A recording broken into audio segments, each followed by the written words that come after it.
12 साल में मोदी ने जियो पॉलिटिक्स बदल दी। आज 16 मई है। आज से 12 वर्ष पहले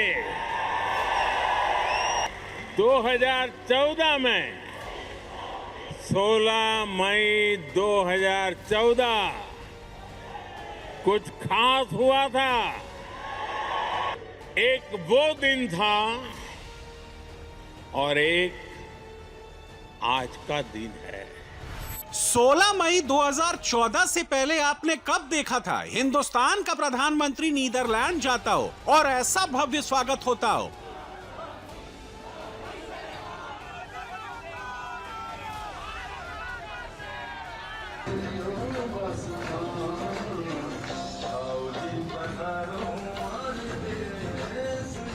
सोलह मई 2014 से पहले आपने कब देखा था भारत के प्राइम मिनिस्टर को सुनने के लिए ऐसे लोग बेताब हों, इतनी लंबी लाइन लगी हो? हम गर्व फील करते हैं कि हम बनारस से हैं क्योंकि मोदी जी वहाँ से हैं। हर हर महादेव। मोदी बेराड़ा जोग माँ आव्या अम्बे माँ, जोग माँ जगमग थाय रे आव्या अम्बे माँ। 16 मई 2014 से पहले जब हिंदुस्तान के पीएम कहीं जाते थे तो प्लेन लैंड करता था, 4 मीटिंग होती थी और वापस लौट आते थे। लेकिन 12 साल में ग्लोबल पॉलिटिक्स में हिंदुस्तान का कद बहुत बढ़ गया है। भारत का नाम दुनिया में गूंज रहा है। दुनिया का हर देश हिंदुस्तान के करीब आना चाहता है, भारत के साथ चलना चाहता है। यूएई के राष्ट्रपति शेख मोहम्मद बिन जायद, जो किसी को रिसीव करने एयरपोर्ट नहीं जाते हैं, वो प्रधानमंत्री मोदी को रिसीव करने के लिए सीधे फ्लाइट के दरवाजे पर पहुंच जाते हैं।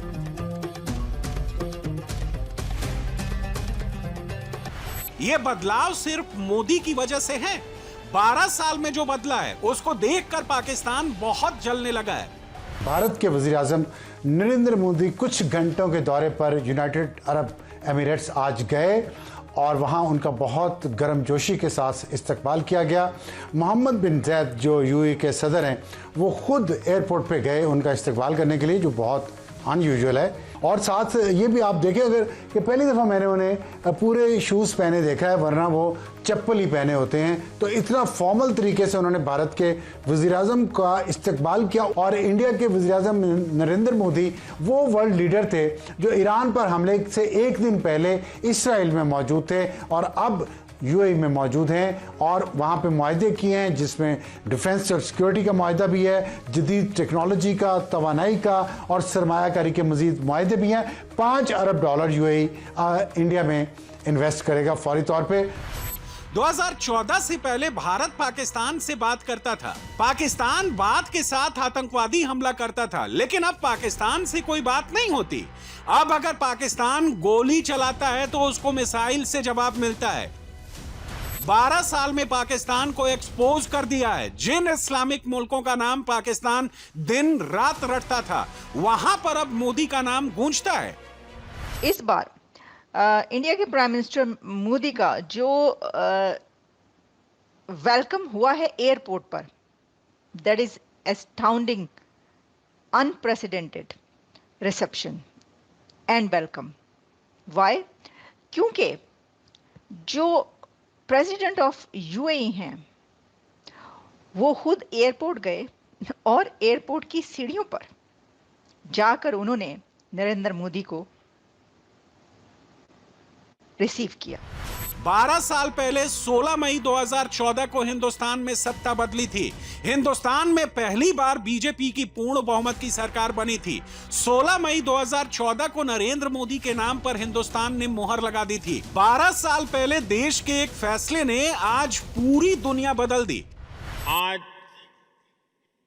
16 मई है। आज से 12 वर्ष पहले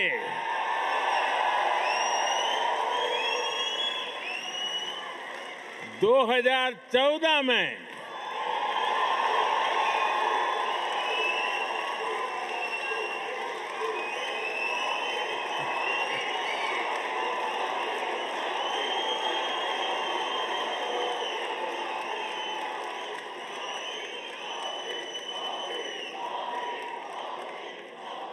16 मई 2014 कुछ खास हुआ था। 2014 में आज के ही दिन लोकसभा चुनाव के नतीजे आए थे। दशकों बाद भारत में स्थिर और पूर्ण बहुमत वाली सरकार का बनना पक्का हुआ था।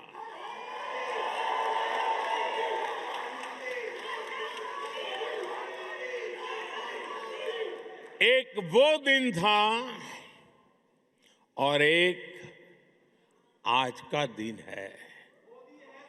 कोटि कोटि भारतवासियों का विश्वास मुझे न रुकने देता है और न थकने देता है। ये नॉन स्टॉप चले ही जा रहा है। 2014 से पहले आज की तस्वीर कौन सोच सकता था? नरेंद्र मोदी का अब मुकाबला राहुल गांधी या अखिलेश यादव से नहीं रहा। 12 साल में नरेंद्र मोदी वर्ल्ड लीडर बन चुके हैं। डोनाल्ड ट्रंप भी मोदी का लोहा मान चुके हैं। मोदी ने वर्ल्ड ऑर्डर बदल दिया है।